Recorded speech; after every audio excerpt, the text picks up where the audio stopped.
una organización que atiende más hacia los emprendedores y por tal motivo vamos a conversar el tema desde un punto de vista no solamente de derecho, sino que también trataremos de observar la aplicación práctica para los emprendedores en este momento. Creo que como pequeña introducción debemos hablar de lo que se entienden por derechos humanos. Yo hice un PDF para irnos guiando en la conversación, compartir en pantalla a los efectos de justamente poder ir observando los temas. Es un PDF de aproximadamente unas 40 hojas, por tanto yo no me voy a detener especialmente en alguno de esos temas, sino que en determinado momento lo que voy a hacer es simplemente mencionarlo y seguir de largo. Entonces, vamos a ver por aquí, presentar ahora tu pantalla completa. Entonces, en primer lugar, lo que voy a hacer es dejarles el mail, que lo ven por aquí. Nunca aprendí si ustedes ven mi manito acá. Sí, se ve, sí. ¿Se ve claramente? Sí. Bueno, gracias por avisarme, porque las veces que hago alguna conversación de este estilo, como se utilizan diversas plataformas, al final uno ya ni sabe en cuál plataforma está, ¿viste? Aunque esta es muy sencilla, Google Meet, pero después tenés Jitsi y Zoom y todo ese tipo de cosas, entonces está. Aquí lo que tenemos es mi correo electrónico por si necesitan alguna consulta específica, determinada sobre el tema, que nosotros vamos a contestarla dentro del grado de nuestra posibilidad. Entonces, yo les decía que, en primer lugar, lo que tenemos que observar es que estamos en los derechos humanos, es decir, vamos a hablar respecto a uno de los derechos más importantes que tiene el ser humano, como es el derecho al honor, el derecho a la intimidad, nada menos. Y por tal motivo tenemos que observar una pequeña introducción respecto a qué se entiende por derecho. Derecho, en definitiva, es el conjunto de, precisamente, derechos fundamentales que el hombre posee por su calidad de tal y que no pueden ser restringidos por los gobernantes. Es así que se ha mencionado en la doctrina durante mucho tiempo diferentes formas de mencionarlos. Por ejemplo, se los ha dicho derechos fundamentales, derechos individuales, etcétera, hasta llegar a la actual forma de denominación. No nos vamos a detener en ese tema, pero sí lo que importa es, medianamente, insisto que estoy hablando para abogados y para no abogados, y eso hace que yo en determinado momento pueda resultar un tanto elemental para los abogados, pero no tengo otra opción. Así compartimos todos el conocimiento y después profundizaremos. Además, no viene mal repasar este tipo de cosas, los abogados inclusive. Tenemos en primer lugar los derechos que están establecidos en forma expresa y los derechos que no están establecidos en forma expresa en nuestra Constitución. Hace muchos años atrás, cuando yo era un aspirante a profesor, yo soy profesor recibido de Derecho Público, soy profesor adscripto de Derecho Público, un profesor me decía que era muy importante no atarse exclusivamente a este tipo de documentos como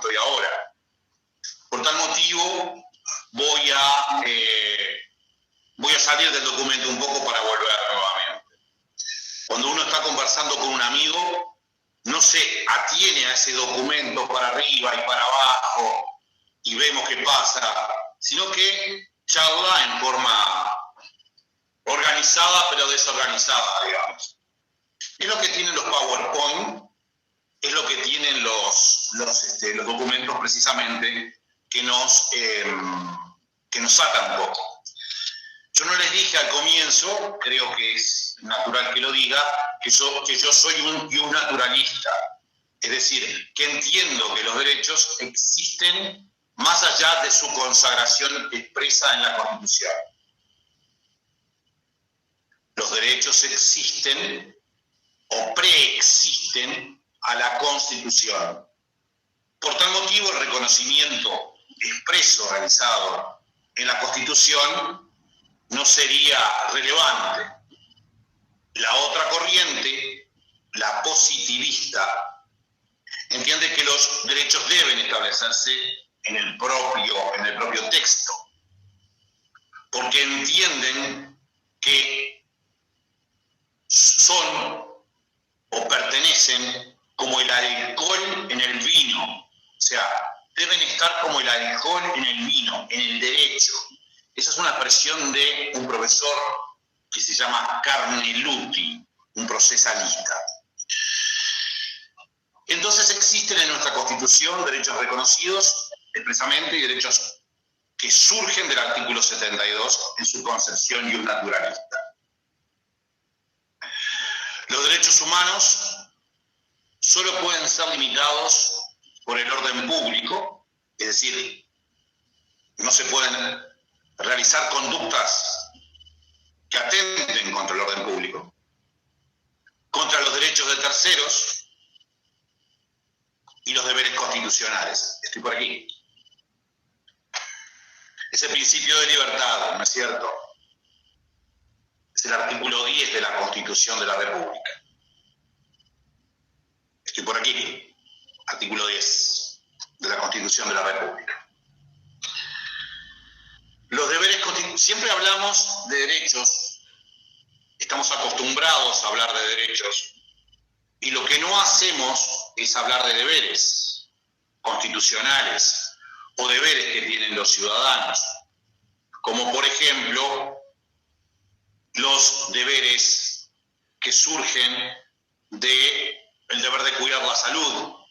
Hoy, un elemento absolutamente determinante, ¿sí? Eso es un deber establecido, está el derecho a la salud y el deber de la salud. Y es un tema importante a tener en cuenta. Esos son los deberes constitucionales. Otro deber constitucional de estilo es el deber, por ejemplo, de servir en la milicia, ¿sí? En los casos en que sea necesario precisamente actuar en la milicia. ¿Cómo se interpretan los derechos?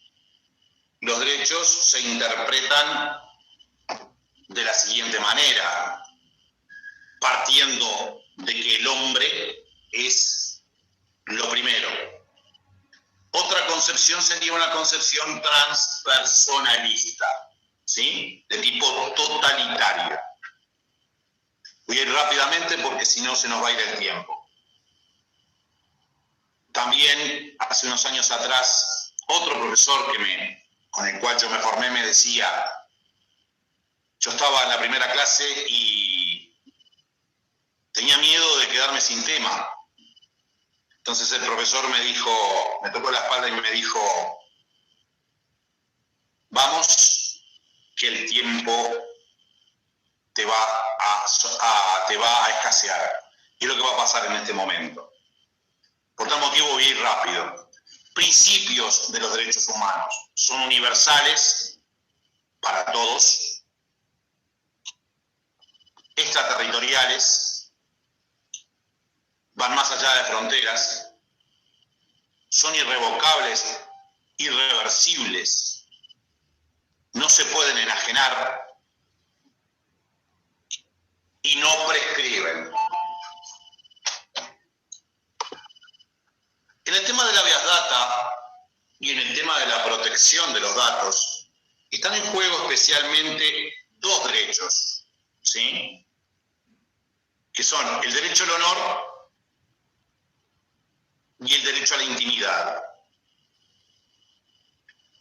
El derecho al honor es el segundo derecho protegido por la Constitución en el artículo 7. Nuestra Constitución no consagra derechos especialmente, sino que los protege en su ejercicio según el artículo 7. El primer derecho que protege, evidentemente, es el derecho a la vida, e inmediatamente dice, los habitantes serán protegidos en el derecho a la vida, al honor, y sigue. Es el segundo derecho protegido por la Constitución, si tomamos esa primacía según la mención de comienzo. Es el derecho al decoro y se protege penalmente mediante los delitos, especialmente mediante los delitos de difamación e injurias. Son delitos que deben observarse según el caso concreto. Aquí yo estoy citando no lo dejé porque era un PowerPoint, pero estoy citando a Jiménez de Arecha, un constitucionalista muy reconocido, muy importante, de familia de constitucionalistas, que dice, por ejemplo, que si a una persona se lo trata de nazi, y es nazi, no atenta contra su honor, sino que está diciendo la verdad. Así observamos cómo en sede penal puede a veces tratarse el tema. El derecho a la intimidad es el otro derecho y es el más, en realidad, el más definitivo protegido por el habeas data. Y se entiende por intimidad aquella zona espiritual reservada de una persona. Algo que es absolutamente íntimo y que no puede, y que la persona podrá dar a conocer o no. La intimidad debe distinguirse de la privacidad. Nosotros los abogados tratamos siempre de ser muy precisos en las palabras. Así, por ejemplo, sucede en este caso. Una cosa es la intimidad y otra es la privacidad. Nosotros, por ejemplo, observamos en algunos momentos cómo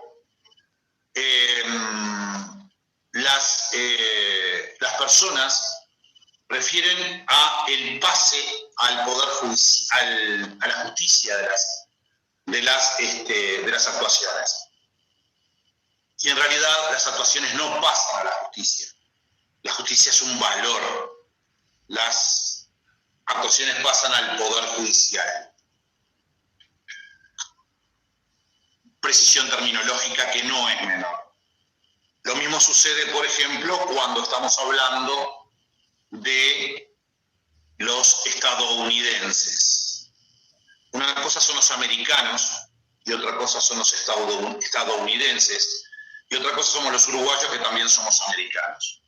En este caso, el tema de la intimidad y la privacidad debe distinguirse claramente. La privacidad refiere a aquellos elementos a los cuales yo decido tener determinada conducta. Por ejemplo, me puede gustar determinado tipo de música, o me gusta ir a determinado balneario, o soy hincha de Peñarol, o hincha de Nacional, o hincha de Defensor, no voy a decir cuadros chicos porque si no me pueden castigar, cuadros emergentes, equipos emergentes. Eso es privado, pero yo lo puedo dar a conocer perfectamente. Ya el hecho de la intimidad es algo totalmente distinto. La intimidad precisamente refiere a ¿Ahí me ven? Sí. Alexander. Sí, sí, te vemos. No, ¿me ven a mí o ven a la pantalla? Sí, a ti te vemos a ti. Bien, seguimos con el mismo problema. Me parece que no voy a tener que... Me voy a desaparecer ahora que ven. Lo bueno es... Ahí está volviendo la pantalla. Nos preguntaban en el chat si la presentación de PDF la van a mandar por mail. Vamos, yo lo que voy a hacer, si a vos te parece bien, les voy a pedir que ellos se comuniquen conmigo en ese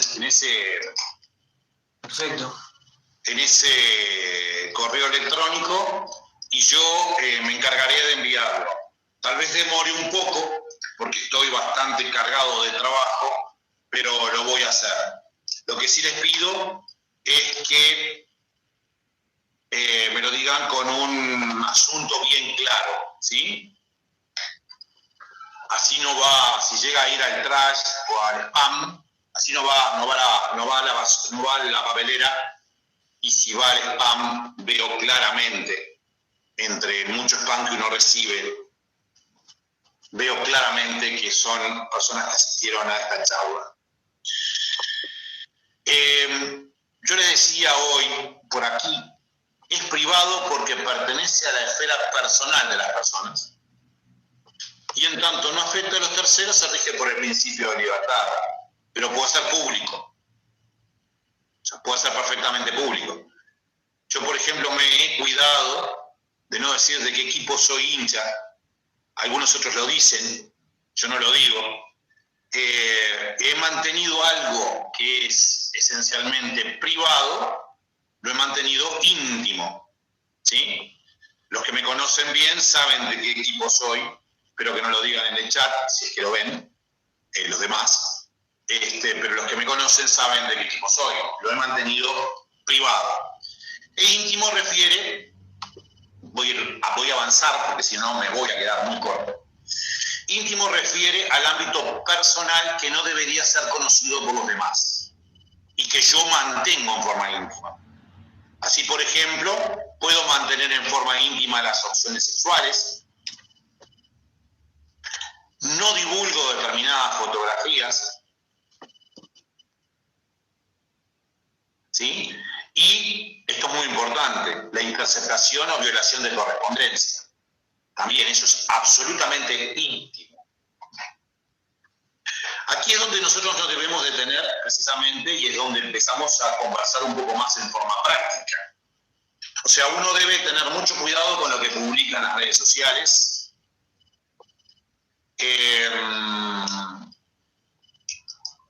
No es cada cual verá si es necesario, por ejemplo, poner en el Facebook tal o cual estado, si lo usa de tal o cual manera, eso depende del uso que le des, si lo usas en forma profesional o lo usas entre amigos.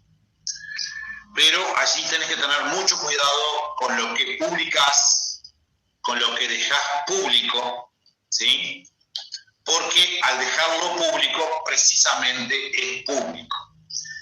En el Facebook hay mucha gente, por ejemplo, que deja y cierra la foto de perfil, le pone el ver solo yo, ni siquiera se puede ver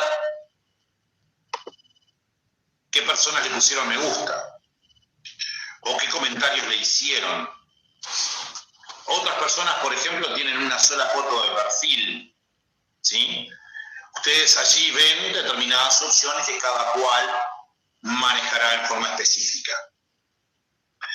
El artículo 28 de la Constitución es concluyente justamente en lo que tiene que ver con la correspondencia y nos introduce especialmente en este tema, que es el de la intimidad. La correspondencia no puede ser violada, ¿sí? No puede ser interceptada, salvo disposición de juez competente por razones de interés general, autorizado por ley, ¿sí? Es así entonces, como por ejemplo, me acuerdo, les voy a dar un caso que tal vez alguno no lo conozca. Hace unos cuantos años atrás, el intendente de Cerro Largo, lo voy a mencionar directo porque no tiene, ya pasó a otro estado, el intendente de Cerro Largo, Villanueva Saravia, presentó ante el Poder Judicial una grabación entre dos personas en la cual él no estaba. Yo no soy penalista, ¿no? Pero esto es muy claro. Le preguntaron a Saravia, a Villanueva, a Villita, le preguntaron cómo hubo esa conversación. Y él, muy asesorado o muy inteligentemente, dijo que se la hicieron llegar. Si él hubiese contestado que la había interceptado, la cosa hubiese sido diferente. Creo que fui claro en este tema. A la vez, estos derechos del honor y los derechos de la intimidad, derecho de intimidad, se relacionan específicamente con los derechos de informar e de informarse. Quien está en este momento con nosotros, Alessandra, es un periodista. Y evidentemente para ello debe tener acceso a la información en la forma mejor posible, digamos, más libre posible, y expresar su pensamiento, el periodista, pensar y poder expresar su pensamiento en forma libre. Derecho que para nosotros expresar libremente el pensamiento es un derecho sagrado que viene de la Revolución Francesa, como tantos otros derechos, pero específicamente de la Revolución Francesa. El artículo 29 nos habla claramente del tema, y yo voy a avanzar porque si no, no me va a dar el tiempo. Es enteramente libre en toda la materia, la comunicación de pensamiento por palabras, etc. Lo importante es que recuerden este artículo 29 de la Constitución. Establece la más absoluta libertad, salvo que se atente contra el orden público, no existiendo la posibilidad de censura previa. Presentados los derechos, ¿cómo hacemos efectivos los derechos ante una posible violación de los mismos? Por ejemplo, si alguien se introduce en mi propiedad, ¿cómo hago valer el derecho de propiedad? Yo lo hago mediante las garantías de los derechos humanos. Derecho, garantía. Entonces, y esto es importante en forma introductoria, que recordemos, derecho, garantía. El habeas data es una garantía, ¿sí? Es una garantía, es un derecho, pero es especialmente en su forma procesal una garantía. Son instrumentos, digo por acá, instrumentos, medidas para lograr el fin, un fin, esencialmente procedimental.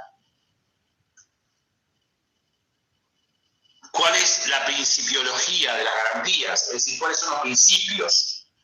¿Cuáles son los principios de las garantías? Los mismos que los principios que tienen los derechos. Son universales, extraterritoriales, imprescriptibles, etc. Las garantías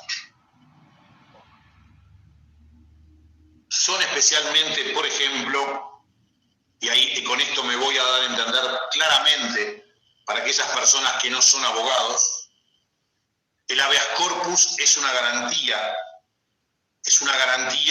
del derecho de libertad, ¿sí? Protege el derecho de libertad. Tenemos el derecho de libertad, que tiene múltiples facetas, pero, o sea, la libertad ambulatoria, etc., la libertad de enseñanza, pero el habeas corpus protege la libertad ambulatoria. Es la garantía de la libertad ambulatoria establecida en la Carta Magna del 1215 en Inglaterra. Otra garantía, la garantía de principios, el amparo, que continuamente lo estamos observando, que lo mencionan. Se presentó un amparo por tal motivo o por tal otro motivo. No me voy a detener en Amparo, evidentemente tampoco, porque no es del caso. Y ahora sí entramos a lo que nos importa, a lo que nos convoca, pero yo debía hacer esta introducción diciendo que recuerden el concepto de derecho y el concepto de garantía. El habeas data es una garantía de tercera generación, decimos nosotros, ya en una clasificación, ¿sí? Porque no es de primera, porque es una garantía de tercera generación porque protege derechos de tercera generación. Así el habeas corpus es una garantía de primera generación porque protege a la libertad. ¿Qué quiero decir primera, segunda, tercera generación? Es la aparición en el mundo jurídico. Ustedes saben que el derecho viene atrás de la realidad. Y entonces en determinado momento, ¿sí?, con la aparición especialmente de los medios informáticos, apareció el problema del tratamiento de datos. Ya por 1976 aproximadamente, 1970 y algo, y lo vamos a ver más específicamente ahora. Entonces, es relativamente nuevo. El habeas data es algo nuevo y se clasifica como una garantía de tercera generación.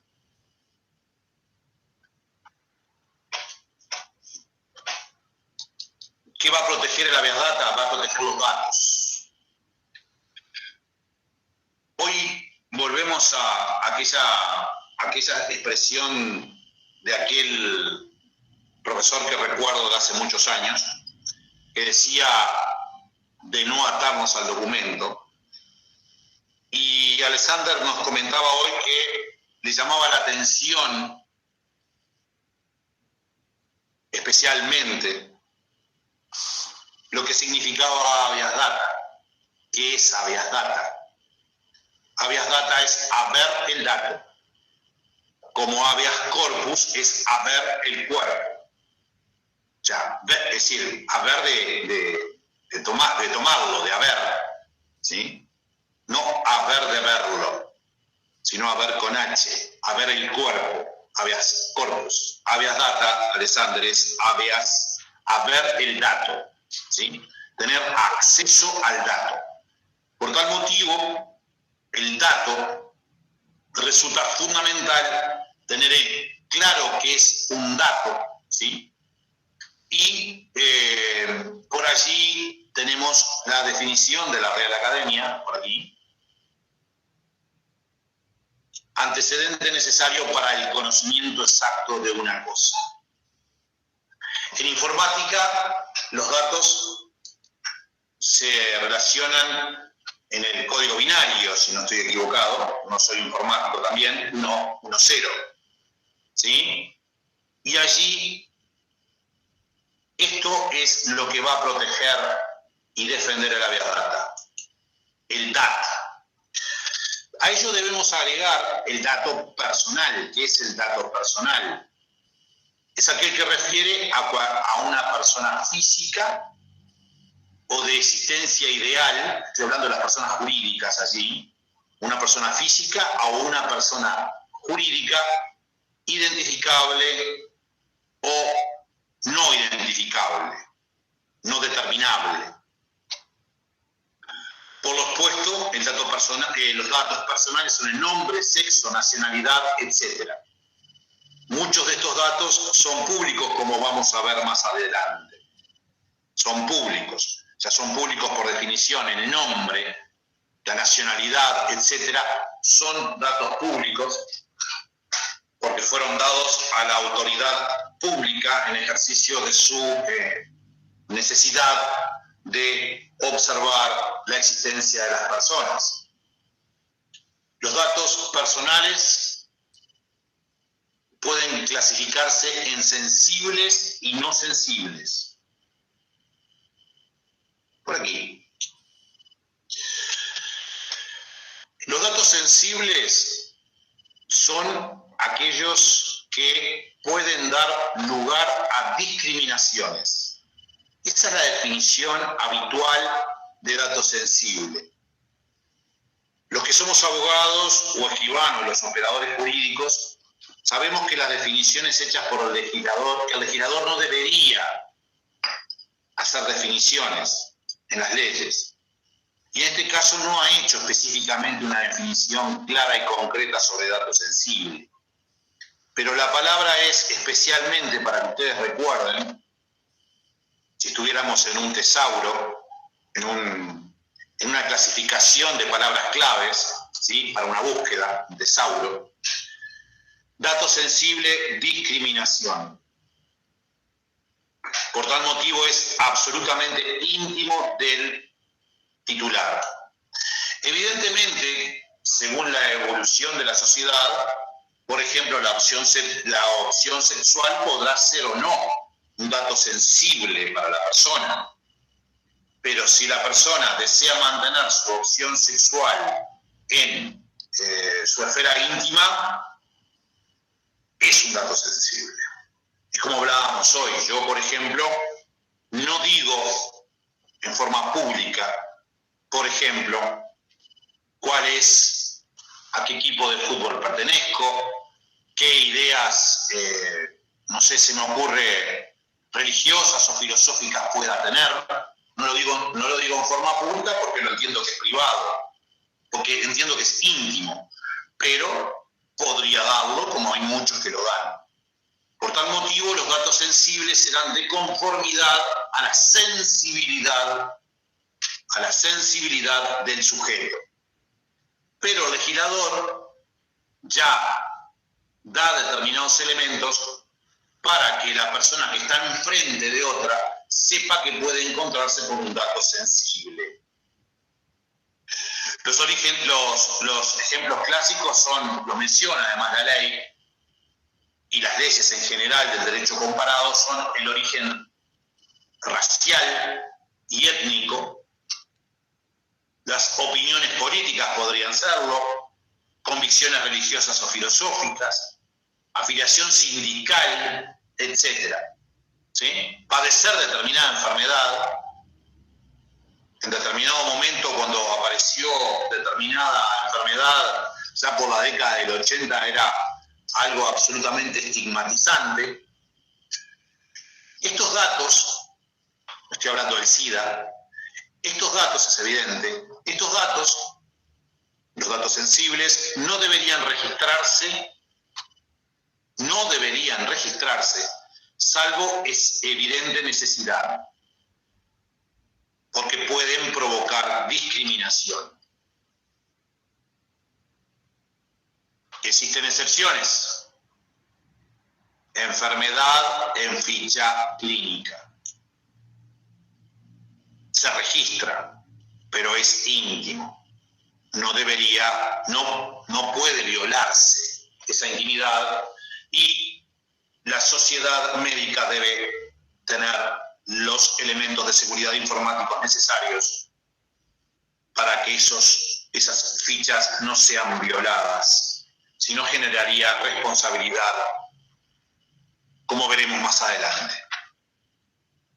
Existen otras clasificaciones de los datos personales. La más importante es la sensible, es la que decía yo, dato sensible o no, dato anónimo, dato nominativo.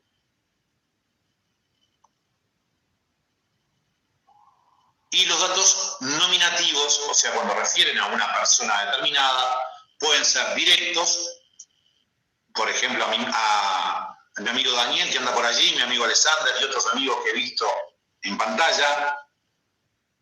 Puede ser a ellos, pueden ser indirectos, es decir, que hay que hacer una interpretación para llegar a relacionarlo con una persona. Y a su vez estos datos nominativos pueden ser sensibles o no. Clasificaciones, tema que importa relativamente. Las clasificaciones jurídicas importan. Esto es un tema muy importante, especialmente para los abogados y también para los que no son operadores jurídicos, las clasificaciones jurídicas importan si tienen una consecuencia jurídica. Si no, no interesan. Son ejercicios de personas que tienen mucho tiempo para pensar elementos que a veces son ciertos, pero que no tienen ningún tipo de consecuencia jurídica y por tanto no son dables de detenerse. Por ejemplo, la Constitución se clasifica en Constitución breve o Constitución extensa. Voy a ser breve. Constitución breve o extensa según la cantidad de artículos que tenga. ¿Importa una consecuencia jurídica que la Constitución sea breve o extensa? No. Por tal motivo, cuando doy clase respecto a ese tema, sigo de largo. Los bancos de datos, sí.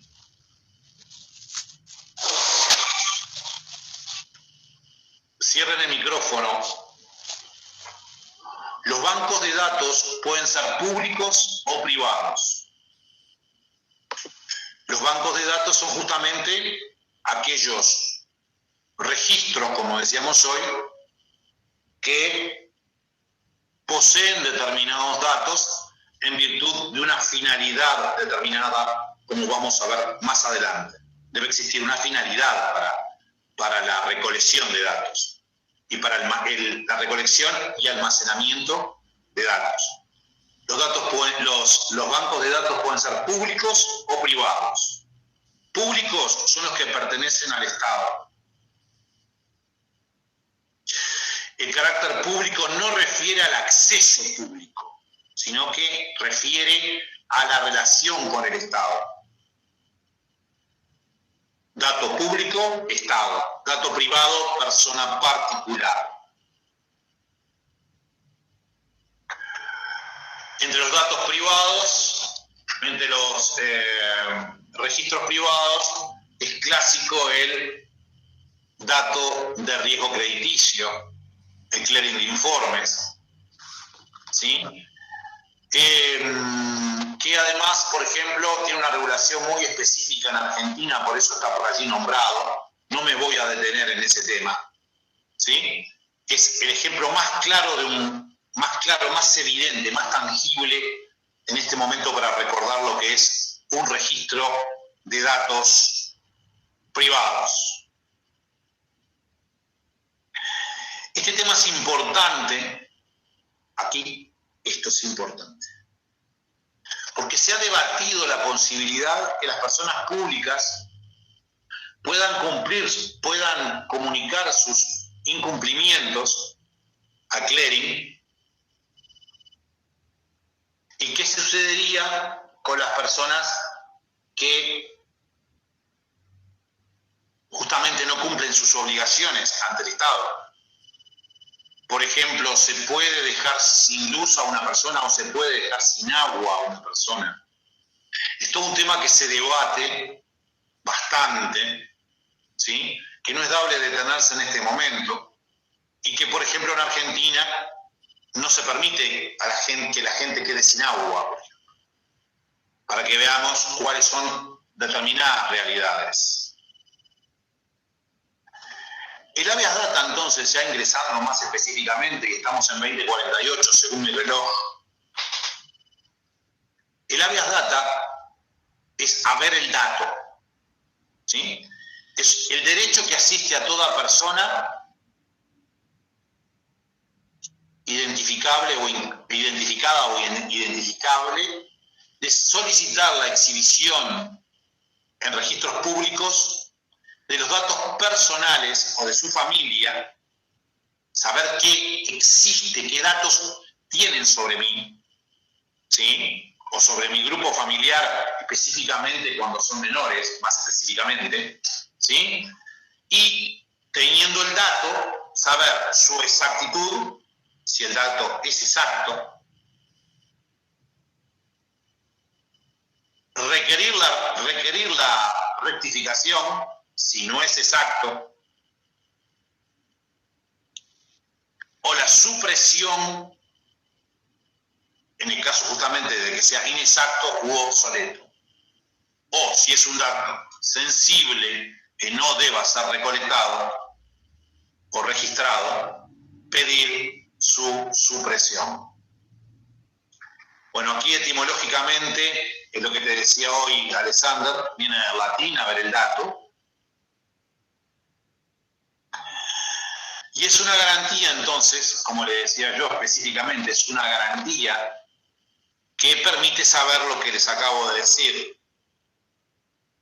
¿Qué datos tienen? Si son reales, si son exactos, si no son sensibles. Y asimismo, cuáles son los motivos legales por los cuales la persona los tiene, el recolector, el registro los tiene, desde cuándo los tiene, qué uso le ha dado, los ha cedido, por ejemplo, los ha tratado, de qué forma los trató. Hacía un tiempo atrás, estaba circulando, hace unos años atrás en realidad, estaba circulando la foto de dos niñas, de dos adolescentes, ya púberes, 15 años aproximadamente, que en la foto original estaban en una forma completamente normal, en una piscina, que después fueron adulterados. Esa foto fue adulterada y las presentaban en una situación un tanto más comprometida, no excesivamente comprometida, pero un tanto más comprometida. Esa foto fue tratada justamente. ¿De qué manera fue tratada? De una manera evidentemente ilegal, ¿cierto? En este caso, que fue muy notorio. Yo no sé si lo recuerdan, pero circuló mucho esa foto, justamente a los efectos de que los padres y los niños, que todas las personas tomaran conciencia respecto de las fotos que publicamos, en qué situación publicamos y qué datos publicamos. Porque al hacer público, al publicar la fotografía, esta es pública. Ahora después, el trato que se le da podrá ser controlable o no. También podemos saber mediante el habeas data qué tecnología se usa para almacenar la información, qué seguridades ofrece esa tecnología, si es actualizada, ya lo dijimos. Se supriman, también lo mencionamos. Lo importante además es tener presente la finalidad de la recolección de los datos. ¿Con qué finalidad se recogen los datos? Los registros de datos personales tienen un fin, por ejemplo, crediticio, por ejemplo, policial, por ejemplo, de defensa nacional. Entonces, cada registro cada base de datos, ¿sí?, podrá tener los datos que correspondan, según sean sensibles o no, exista consentimiento o no, pero siempre de acuerdo a la finalidad para que existe el registro, o la base, ¿sí? A mí me gusta decir más registro que base, la base de datos. Es decir, no tiene que existir, por ejemplo, no deberían existir determinadas informaciones en un banco. No va a existir que una enfermedad podés tener tú, podés tener vos en una base de riesgo crediticio, ¿sí? Es un dato completamente fuera de lugar, y allí entraría en juego el habeas data. Aquí debe tenerse en cuenta además que existen determinados datos sensibles que pueden ser declarados secretos en virtud de razón de interés general. Ustedes siempre deben tener presente que los derechos se pueden restringir por razones de interés general por el legislador nacional, aunque la Corte permite por los gobiernos departamentales, no viene al caso ahora, para no entreverar a los no abogados. ¿Sí? Bueno, se pueden restringir. ¿Cuáles son los principios de la verdad? Ustedes saben que los principios son la base fundamental de todos los institutos que tenemos. Es decir, son las columnas que levantan el edificio, ¿sí? Que levantan el instituto. Ustedes, por ejemplo, existen principios en el Instituto del Matrimonio, existen principios en el Instituto de la Patria Potestad, existen principios en la licitación pública. Si ustedes no tienen texto expreso, o sea, si no está reglamentado el tema, estos principios generales servirán para interpretar la situación. Decimos los abogados, además, que frente a un principio general, las excepciones son de interpretación estricta y no admite extensión analógica. ¿Qué significa? Si yo voy a decir que existe el principio de limitación allí, ¿para qué? Ese es el principio. Si tengo duda, tengo que ir al principio de limitación. Una excepción a ese principio de limitación de la recolección de datos debe estar a texto expreso y no admite extensiones analógicas. La limitación refiere, por ejemplo, a determinados datos como los datos sensibles. No sé si fui claro para qué nos sirven los principios, ¿sí? Es un tema muy importante en el derecho y en todos los institutos, ¿sí? De derecho. Todo está basado en principios, hay principios, o se basa en principios, son las columnas del edificio, ¿sí? Entonces, estos, para no aplicarse, deben tener texto expreso que diga que no se aplican. La información es pública, ley 18.381, salvo las excepciones del caso. La limitación entonces refiere, por ejemplo, a determinada especie de datos y también refiere a el plazo en que deben o pueden permanecer inscriptos los datos. Por ejemplo, en el caso de riesgo crediticio, 5 años prorrogables, lo vamos a ver más adelante. Transcurrido el plazo, se produce la prescripción de los mismos, o lo que la doctrina también denomina derecho al olvido, porque generalmente la prescripción del dato, es decir, que el dato deja de existir, también se le denomina derecho al olvido, ¿sí? Es el derecho al olvido, que ustedes lo van a encontrar más habitualmente si leen sobre habeas data, derecho al olvido. La finalidad, la veíamos hoy, es otro de los principios fundamentales. ¿Para qué existe la base de datos? ¿Sí? Determina qué datos puede registrar. El principio de seguridad determina que la base de datos debe tener elementos de ciberseguridad, cortafuegos, etcétera, encriptamientos suficientes para que los datos no se hagan públicos y son responsables por ese motivo. Otro principio fundamental de la habeas data es el principio de acceso, es decir, que las personas pueden acceder, como hemos venido diciendo desde hoy, a sus datos personales. El origen del instituto, como les decía, es reciente. Por eso es una garantía de tercera generación. Apareció por allí en Alemania, en la República Federal en el 70. En un LAN del Parlamento de Hesse. Luego se dictó la ley federal, que ya no era territorial, dentro de un régimen federal, y luego se siguieron dictando normas, pero el origen es en el 70. Es relativamente reciente, 50 años, y no tan reciente.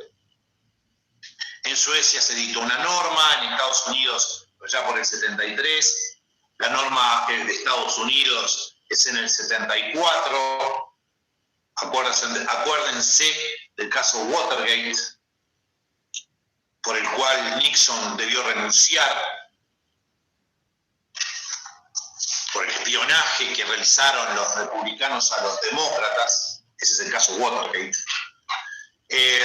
investigado por el Washington Post, si no recuerdo mal. En la Constitución, la primera Constitución que lo recoge bien en forma expresa es la Constitución portuguesa del 76. Es el origen, ¿sí? Siempre es importante tener en cuenta el origen para ver en dónde nos ubicamos. Es como les decía yo hoy, ustedes están con un naturalista. Por tal motivo yo voy a decir que los derechos preexisten a la Constitución. Y es importante desde qué óptica les estoy hablando, ¿sí? Si les hablo como, yo estoy hablando de fútbol, si les hablara de fútbol, si les hablo como hincha defensor de Peñarol, de Nacional, de Rambla, etc. Es importante saberlo. Por eso es importante saber dónde nació y cómo nació. La naturaleza jurídica nos retrotrae al comienzo de la charla. Es un derecho y es una acción o garantía, ¿sí? Porque la garantía se materializa en una acción, en la posibilidad de ocurrir o de presentarse ante el Poder Judicial.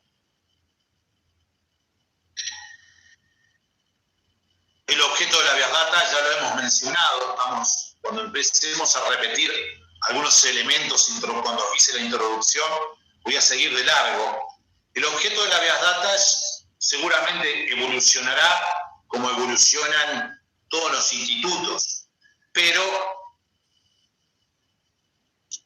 siempre es acceder a la información, rectificar, suprimir. Ya lo hemos dicho, sigo. Tipos. Existen diferentes tipos de habeas data. El informativo, te lo dice el título, ¿sí? Saber qué datos existen para que te lo exhiban, por qué finalidad están en ese lugar y quién lo hizo, quién lo registró. Después tenemos el habeas data de actualización, datos obsoletos, el de rectificación, datos erróneos, el asegurativo y el de asegurativo para salvar la seguridad y el de exclusión para la exclusión del dato. El habeas data en Uruguay. Uruguay es el único país de la región del Mercosur que no tiene normas específicas en la Constitución. En ningún lugar de la Constitución se habla de habeas data.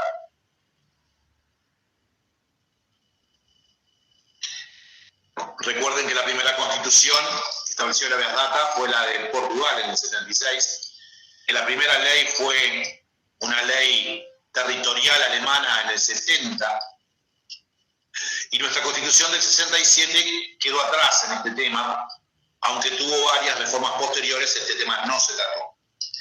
Sin embargo, nuestro país ratificó la Convención Americana de Derechos Humanos, que establece determinadas normas sobre el tema, y la Declaración de los Derechos del Hombre o los Derechos Humanos del 48.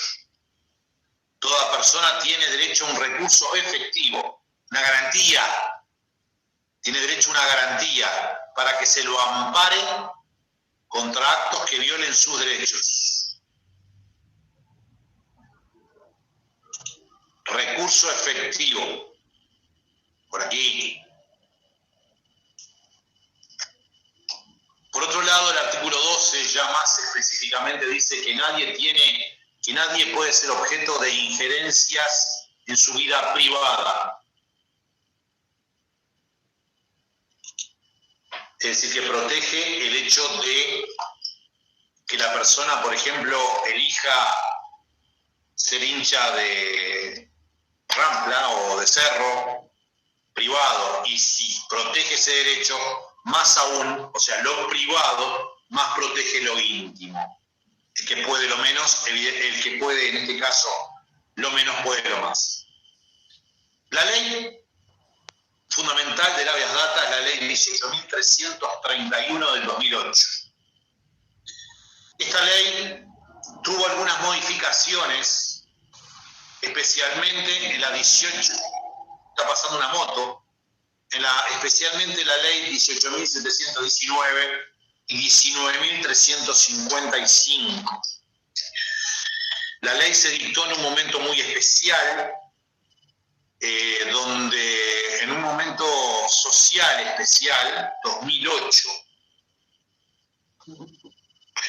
esto no tiene ningún tipo no es un comentario que no corresponde bajo ningún concepto político, pero sí estamos en el 2008, allí en Chile también se dictaron normas sobre el tema, y especialmente se trató de llegar a determinados conocimientos sobre personas. Había un tema muy importante, que sigue siendo muy importante sin duda, que era conocer dónde podían estar determinadas personas, que se abrieran determinados archivos, ¿sí? Es un momento muy especial este año, este periodo que vivió América Latina, ¿sí? Muy especial. Y allí, por ejemplo, la ley chilena aparece un poco antes, inclusive, si no recuerdo mal. La ley 18.331 define la acción de habeas data de conformidad a lo que venimos diciendo. Por tal motivo no me voy a detener, porque va a decir lo mismo en la parte introductoria. Se aplica a los datos personales registrados en cualquier soporte,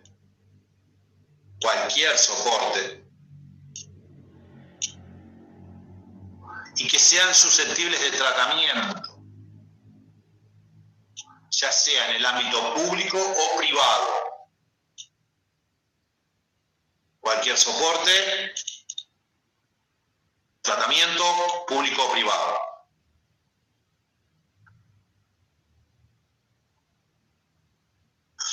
La norma en sí mismo no debería aplicarse. A veces el derecho es el deber ser, decimos los abogados, y a veces las cosas son distintas, el ser es diferente. Las bases personales o bases domésticas son bases propias. Usted tiene una base, no la usa, no debería ser objeto de esta acción, evidentemente. Y a la vez existen particularidades en la defensa, seguridad, materia penal y financiero. ¿Sí? Vamos a ver algunas pequeñas diferencias por allí.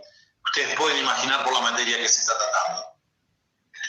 La ley define base de datos como conjunto organizado de datos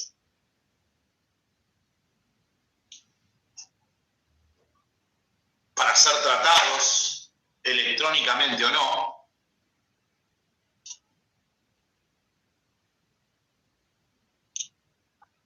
La comunicación de datos es toda revelación de datos realizada a una persona distinta del titular.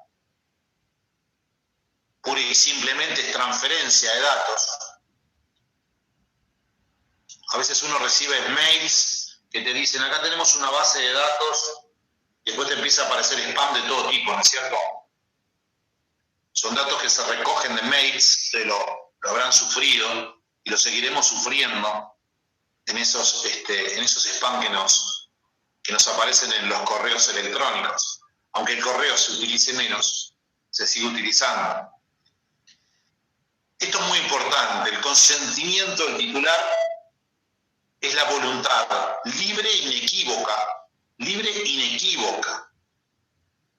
inequívoca, específica e informada,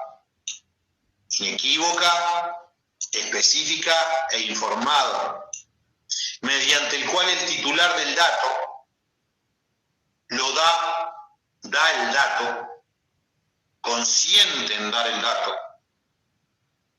y permite el tratamiento. Así, por ejemplo, el otro día en la entrevista que me hacía Alessandro me preguntaba con respecto a las informaciones, a determinados datos que damos cuando nos hacemos miembros de Facebook o de Instagram o algo por el estilo. Y allí estamos actuando en contratos de adhesión, se podría decir, y estamos dando determinados datos y estamos permitiendo el uso. Usted instala un programa y te dice, ¿permite el ingreso a la galería? ¿Usted sabe qué hacen con su galería? Tengan cuidado con lo que tienen en la galería. Por ejemplo, dato personal, ya lo definimos de conformidad, la ley va a repetir el mismo concepto. Los datos sensibles, también ya los definimos, convicciones religiosas, etc. Nadie está obligado a dar datos sensibles, en principio, nadie está obligado a dar datos sensibles, salvo disociación.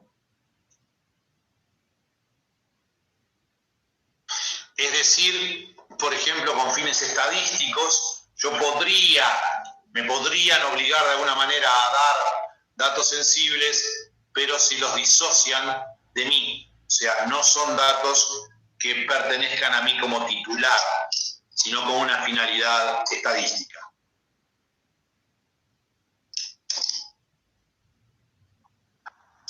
No se permiten registros de datos sensibles. En general, la legislación comparada no permite bases de datos sensibles, aunque se exceptúan los que puedan llevar los partidos políticos, iglesias, asociaciones, ¿sí? Formaciones religiosas, filosóficas, sindicales.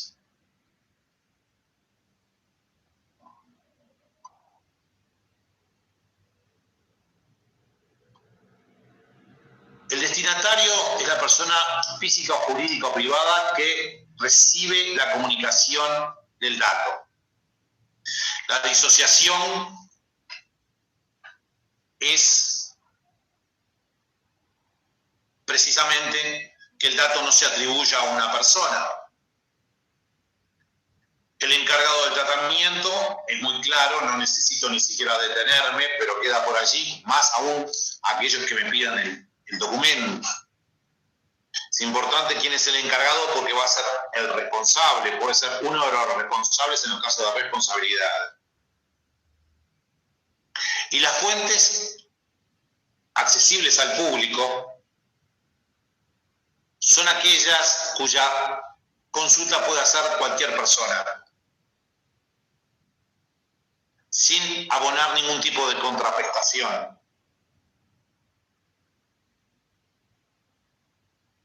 Tercero, es la persona jurídica, es la persona física o jurídica distinta del titular del dato y del responsable. Yo acá no lo destaqué, pero el responsable. Es tercero en la relación entre el titular del dato, no figura en esa relación entre el titular del dato y el responsable que hubo el dato.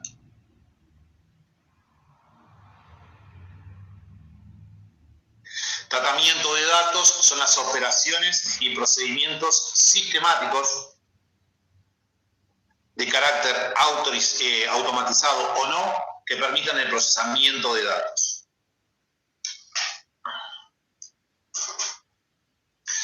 Los principios de la Big Data surgen de la propia naturaleza que acabamos de ver.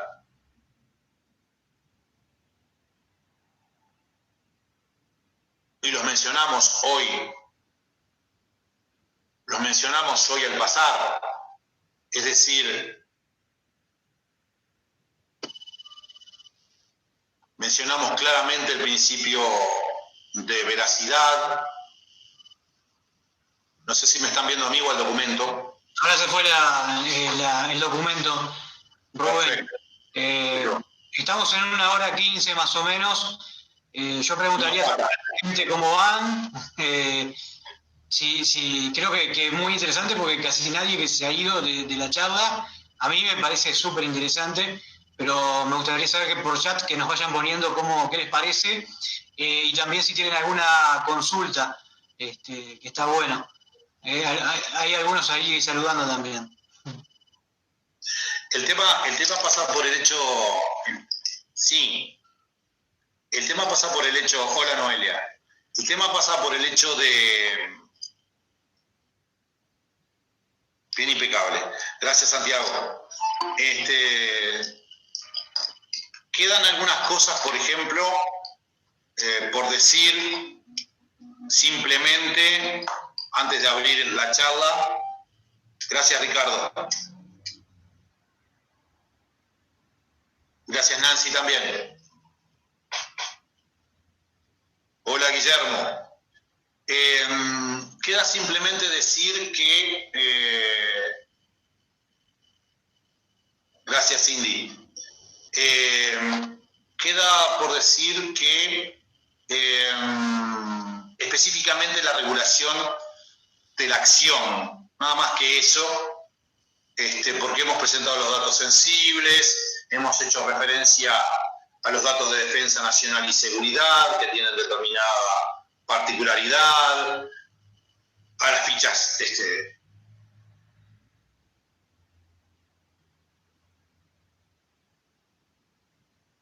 el gusto es mío, Daniel.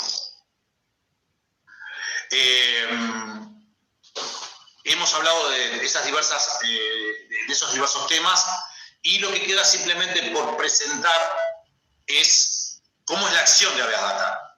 Alessandro. Dele para adelante que venimos bien. Eso sí, no quiero cansarnos más que tarde, ¿sí? Pero sí debemos hacer mención a cómo se desarrolla la acción de Habeas Data. La acción de Habeas Data es una acción sumaria, o sea, es una... No hay problema, Guillermo. Tratamos de hacerla lo más tarde posible, pero a la vez los horarios a veces son un tanto complicados. La acción es una acción sumaria. Gracias, Carlos.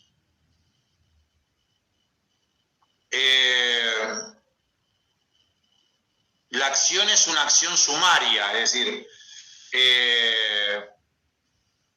es muy rápida, se presenta ante la persona correspondiente, ante el juez correspondiente. O sea, uno primero debe presentarse administrativamente, diríamos nosotros. Por ejemplo, tú sos el responsable, a ti, Mónica, tú sos el responsable de una base de datos, yo te pido qué datos tenés. Vos me decís, no te los doy. Voy al Poder Judicial. ¿Sí? Yo te pido determinado dato y vos me decís un dato inexacto, me das un dato erróneo, me das un dato que habría que haber sido suprimido o un dato sensible. Yo te digo, debe ser suprimido. Tú no me haces lugar, yo voy al Poder Judicial. Bien, siendo el Poder Judicial, se presenta la demanda de estilo, se da un traslado muy rápido, que el juez evalúa la acción, si es procedente o no, da traslado, se convoca una audiencia, se dicta sentencia muy rápidamente, en 3 días o en el momento, se toman medidas cautelares que son de aplicación inmediata, ¿sí? Por ejemplo, el bloqueo del dato se podría tomar como medida cautelar, o sea, cautela, defensa, mientras se desarrolla el procedimiento. Y después iríamos a la parte de los recursos administrativos, los recursos, jurisdiccionales, como los recursos de apelación. Allí, por ejemplo, estaríamos finalizando el instituto, ¿sí? Con la acción propiamente dicha. La presentación administrativa, no necesariamente al Estado, sino digo administrativa ante el titular de la base de datos, y ocurrir a estos casos al Poder Judicial si no es satisfecho mi derecho. Estoy a disposición. Alessandra, ¿alguna pregunta? Sí, yo quería preguntarte, si bien te pregunté muchas cosas en la entrevista, hoy estamos con público nuevo, como dice Mirta Legrand, el público se renueva. Así que quería preguntarte, en el caso de los emprendedores, muchas veces tenemos un comercio, hacemos un sorteo o sacamos fotos a los clientes. En mi caso también trabajo en filmaciones y fotografía y demás, de fiestas y eventos, entonces siempre me surge la duda hasta dónde yo puedo sacar en redes sociales fotos que en definitiva pueden ser menores de edad, en un cumpleaños de 15, por más que estén festejando, hasta dónde puedo ir sin el consentimiento de la gente, porque por ahí hoy se dan muchas transmisiones en vivo y demás y uno no tiene el tiempo o no se lo plantea pedir el consentimiento. Entonces no sé si se debe pedir un consentimiento antes siempre o no es necesario. ¿Hasta dónde puedo ir? El tema pasa por el hecho siempre... estoy diciendo en los comentarios, el hecho pasa siempre, les agradezco que participen, porque hace que la charla sea más amena y menos rutinaria, y además me permiten descansar un poquito. Es refresco, es amarillito, pero es refresco. Está bien. El tema pasa por el hecho de que me ponen una sonrisa por acá, en el chat. Creo que vos ves el chat. Sí. Vos sabés ¿qué te iba a comentar? El tema es que en los supuestos de actos públicos, la persona está expuesta al público. O sea, uno tiene que aplicar criterios de razonabilidad. Si uno está en un acto público, el acto es público. ¿Sí? Si, por ejemplo, no sé, se me ocurre, por ejemplo, en determinadas marchas donde las señoras se exhiben de determinada manera, por ejemplo, y vos las filmás y das a conocer, ellos están en público, es decir, así no habría problema. Yo creo que no hay problema en esos casos porque uno está expuesto al público. Aun cuando no seas un personaje público o una personalidad pública. Claro. Porque diferente es una personalidad que está expuesta al público, un legislador, el presidente de la AUF, hoy que hablamos tanto de fútbol, están expuestos al público. Aún así, están protegidos en su derecho, pero están más expuestos al público. A una persona privada, una persona común, para llamarlo así, en el sentido de que no ejerce ningún cargo expuesto al público. Eso es por un lado. Pero ya más específicamente en el hecho de que si vos haces un sorteo... Sí, Cindy está preguntando eso. Sí, claro. Si te usan la imagen, por ejemplo, para una campaña sucia, como decís vos, tenés todo el derecho del mundo de accionar a Vías Data y tratar de perseguirlo mediante las herramientas correspondientes. Lo primero que hay que hacer es, claro, es evidente, exposición. Yo no sé si los demás ven el chat. Sí, todos está público. Todos ven, bien, porque no sé cómo funciona esta plataforma bien. Claro, digo, allí por ejemplo, impecable, gracias Cindy. Entonces, yo creo que allí, por ejemplo, lo que se debe hacer, nosotros tenemos que tener mucho cuidado con determinados elementos, más en estos momentos. Es decir, tenemos que tener mucho cuidado con la seguridad, no te vi.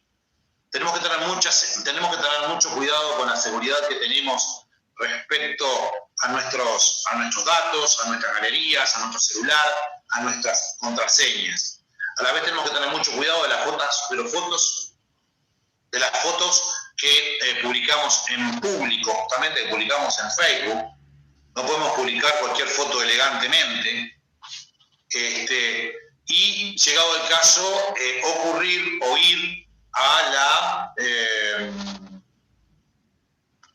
la unidad especializada en delitos informáticos. Ahora, por ejemplo, supuestamente hicieron una campaña de difamación contra una candidata de un partido político que presentó la denuncia. Podría haber sido el candidato del otro partido político. Yo acá no estoy haciendo política, no conozco bien el tema, tampoco interesa en este momento, y presentó la denuncia correspondiente. Hay que ver si los pueden capturar. Uno tiene que tener mucho cuidado con esos temas. Y a la vez los emprendedores, cuando están haciendo fotos, por ejemplo, de clientes satisfechos con la venta de un automóvil o lo que fuere, tienen que pedirle el consentimiento expreso. Escrito, ¿verdad? Escrito. Concretamente, ¿tú recomendarías, por ejemplo, Cindy, que hace sorteos como ella, muchísimos emprendedores, que tengamos en nuestro comercio consentimientos prearmados de alguna manera para hacérselo firmar al momento que uno le saca la fotografía, diciéndole, comunicándole que uno lo va a utilizar en Facebook o donde fuere? Sí, no tengo la más mínima duda. No tengo la más mínima duda que ese trámite es lo mejor que podemos hacer. Porque allí inclusive la persona te puede decir no hay ningún tipo de problema. Sí, es fundamental. Sí, Cindy, y es fundamental lo que decías anteriormente. Se me fue tu nombre, amigo, pero es fundamental también lo que decías. Nosotros tenemos que siempre solicitar el consentimiento expreso de la persona. Siempre. Y lo más informado posible, lo más detallado. Lo vamos a utilizar para esto y para esto. ¿Estás de acuerdo? Fantástico. ¿Estás de acuerdo? Firmar. Y tener el archivo correspondiente. Hacer tu base de datos de consentimiento. ¿Sí? Porque así precavés. Cornelio, Guillermo. Sí,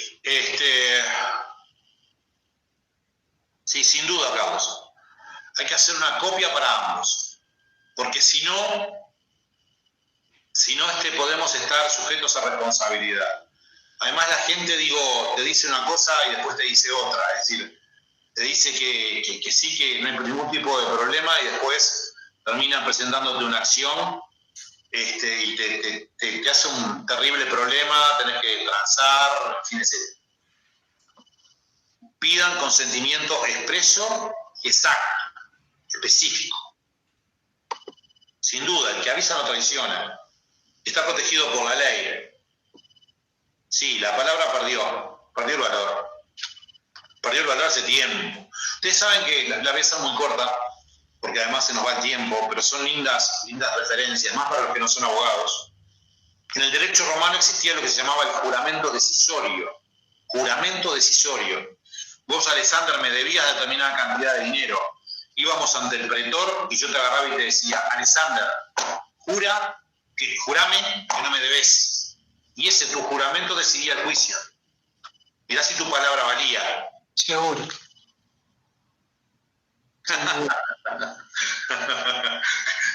El peso argentino se está yendo, ¿sí? Sí, sin duda. Bueno, perfecto. Creo que ha quedado muy claro todo. No quiero hacerlo demasiado extenso tampoco para que, si bien la gente está participando mucho, creo que nos ha quedado muy claro y también la posibilidad de tener el documento. Sí, es. Me quedó una pregunta más. Me quedó una pregunta más, estaba leyendo el chat, pero que tiene que ver con la actualización. En un momento hablaste de actualización de datos y el otro día estaba haciendo una página web para una empresa. Las fotos eran un tanto viejas y tenía el personal que ellos trabajaban, pero que tenía dudas si todavía seguían trabajando. Eso, por ejemplo, si alguien ya no trabaja en una empresa, ¿puede generar algo, o sea, algún tipo de demanda en relación o pedir de que no esté su foto porque ya no trabaja en ese lugar? O sea, tenemos que tener cuidado también en la actualización de los datos de las imágenes que publicamos o que tenemos en una página web, por ejemplo. Quiero que me hagas la pregunta después, la última pregunta del dato del cliente, porque se me fue rápido y no la pude leer. Déjame contestar esta y hacémela de vuelta la pregunta. Le estoy hablando al amigo del chat. A mí me parece que los datos deben, es decir, el consentimiento siempre debe existir. Muy bien, Carlos. El consentimiento siempre debe existir. Pedir el consentimiento y las fotos deben ser lo más actualizadas posibles. Evidentemente me parece no conveniente, sino ilegal. Una cosa es la conveniencia, otra cosa es la legalidad. Yo te diría que es ilegal poner fotos de ex empleados, es decir, más aún sin su consentimiento. Es decir, es una forma de, no me sale una palabra elegante, es una forma de demostrarlo, demostrar, decir, fulano de tal fue empleado mío, y pones a un personaje público. El tipo se fue y después resultó ser senador, diputado, presidente de la AUF. Yo que sé, no sé, volvemos lo mismo al presidente de la AUF, que no me acuerdo el nombre en este momento. Claro, lo expone. O sea, me parece que en ese caso, Bauzá no es el presidente. Alonso, me dicen. Bauzá es el director de deportes. Exactamente. Es el director de deportes. Fue presidente de la AUF y quedó y salió ileso de algunos acontecimientos que tuvieron lugar en la Conmebol y en la FIFA. Entonces, yo creo que tenés que poner claro, fue así, Ricardo. Hay que poner las fotos nuevas y siempre a requerir el consentimiento. Creo que en ese caso vos necesitas que el titular, que la persona que te contrató, te dé esos datos, y es responsabilidad de él en primera instancia, ¿no? En primera instancia es responsabilidad de él. Claro. El que te contrató para hacer la página, ¿no? Y Carlos Montiel ahí pregunta en el chat, ¿qué datos se le deben dar a un potencial cliente? ¿Hasta dónde llegar? ¿Qué datos se le debe dar, Carlos? A un cliente, pregunta Carlos. ¿Qué datos respecto a qué, Carlos? O sea, ¿qué datos respecto a qué? O sea, al uso que le vas a dar, por ejemplo, a la fotografía, una compraventa. Claro, digo, yo no sé si me estás refiriendo a tus datos, a los datos que le estás pidiendo a él. No saco la pregunta, ¿no? Claro, a los datos que le pedís a él. Y los datos que le pedís a él, exacto. Los datos que le pedís a él, a un cliente, depende de tu negocio, depende del negocio concreto de tu emprendimiento. Pero siempre, evidentemente, vos los datos que tenés que tener son los datos identificatorios correspondientes y tener presente que, llegado el caso, el sujeto te está dando los datos con consentimiento. O sea, al darte los datos, está consintiendo en que tú tengas los datos. Lo que tenés que tenerlos es seguros, ¿sí? Y evidentemente, más allá del negocio que tenga, no le vas a vos, más allá del negocio que tengas,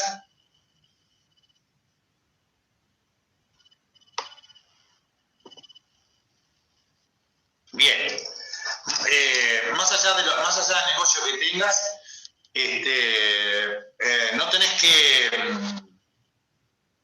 no le vas a pedir qué orientación religiosa tiene, o no le vas a pedir si está vinculado al sindicato o no, en un negocio general. O sea, vos no pedís esos datos, pedís los datos identificatorios necesarios a los efectos, por ejemplo, de vender el automóvil, o darle un crédito, o hacer una prenda sobre el automóvil, o no sé, digo específicamente.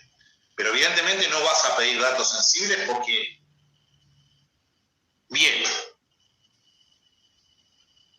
yo creo que lo mejor que uno puede hacer siempre en estos momentos.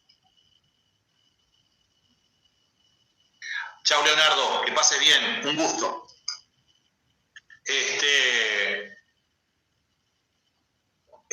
Yo creo que siempre el tema del...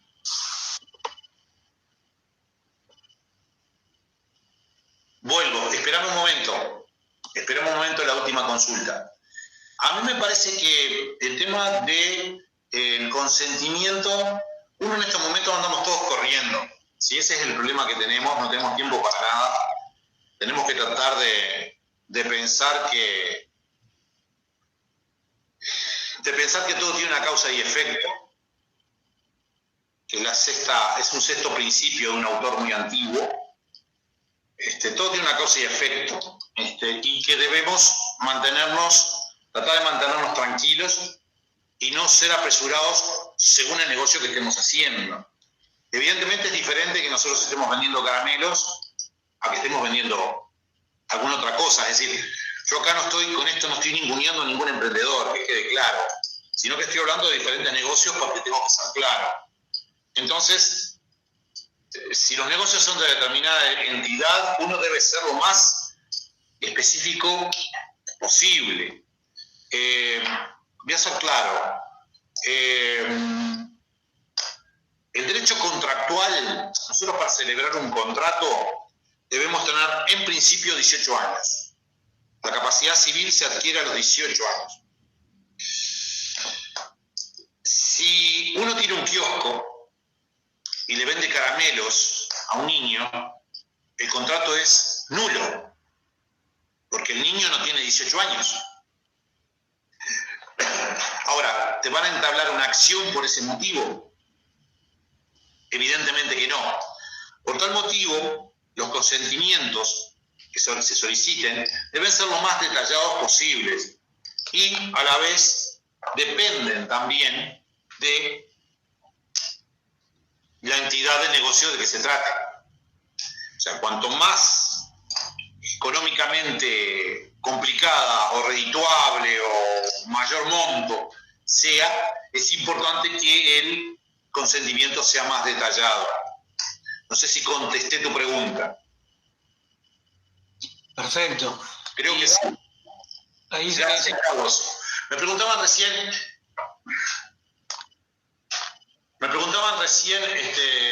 dónde debo ir, si hay algún tipo de inconveniente desde el punto de vista de los datos o del punto de vista de estos temas que estamos hablando. Nosotros acá tenemos dos vertientes, ¿sí? Tenemos dos vertientes. Tenemos, por un lado, tenemos que hacer el distingo o la distinción de si la violación de la norma constituye delito o puede constituir delito a primera vista, prima facie, decimos los abogados, a primera vista puede constituir delito. Hay que ir derechamente a la unidad especializada en crímenes informáticos, ¿sí? Y si no, iremos allí o presentaremos la denuncia penal. Podemos ir a la policía o podemos presentar la denuncia penal derechamente.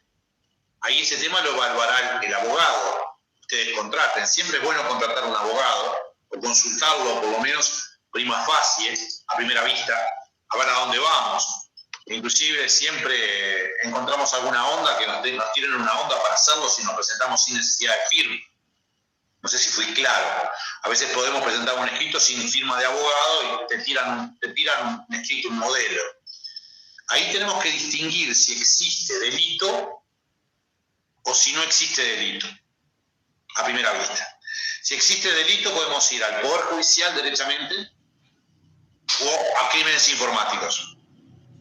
Y de no existir delito, debemos accionar ante el titular en primer lugar, debemos accionar ante el titular de la base de datos, o sea, presentarnos ante el titular de la base de datos, o después ir al Poder Judicial por la acción de habeas data.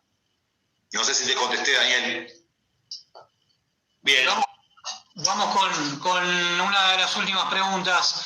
Es interesante lo que plantea Magela. Si ese consentimiento que yo hago en mi casa en un papel es válido a la hora de que alguien se presente en el Poder Judicial, por ejemplo. Buenas noches, Guillermo. Perdón, si ese papel, porque dice Magela, referido al tema de la autorización de publicación de fotos, donde la persona da su consentimiento, si guardar ese texto es suficiente. El tema siempre pasa por el hecho, es decir, la casuística, diríamos los abogados, los casos concretos son muchos, sí, se pueden dar, son todos distintos los casos. Evidentemente, digo, cuando vos das el consentimiento para que tengan tu foto en un registro, das el consentimiento para que tengan la foto en un registro. ¿Viste la foto? No. Ese consentimiento, como decías vos hoy, como decía la audiencia, debe ser lo más específico posible. Debe decirse, bueno, lo voy a utilizar para tal y tal y tal y tal cosa. ¿Sí? Cuanto más específico, mejor. Yo te diría que es mejor para la persona que da el consentimiento. Porque si vos utilizás fórmulas vagas, yo te puedo dar una fórmula vaga como abogado. Te puedo hacer un formulario con una fórmula vaga por un concepto que abarque más ampliamente. ¿Me explico? Consentimiento. Eso es por un lado. Y el otro es el hecho de que evidentemente, más allá de que vos des el consentimiento o no des el consentimiento, hoy una de las personas que nos acompañaba, no me acuerdo el nombre, nos decía justamente que hubo un scratch en Facebook, ¿sí? Que creo que evidentemente ni siquiera dio el consentimiento.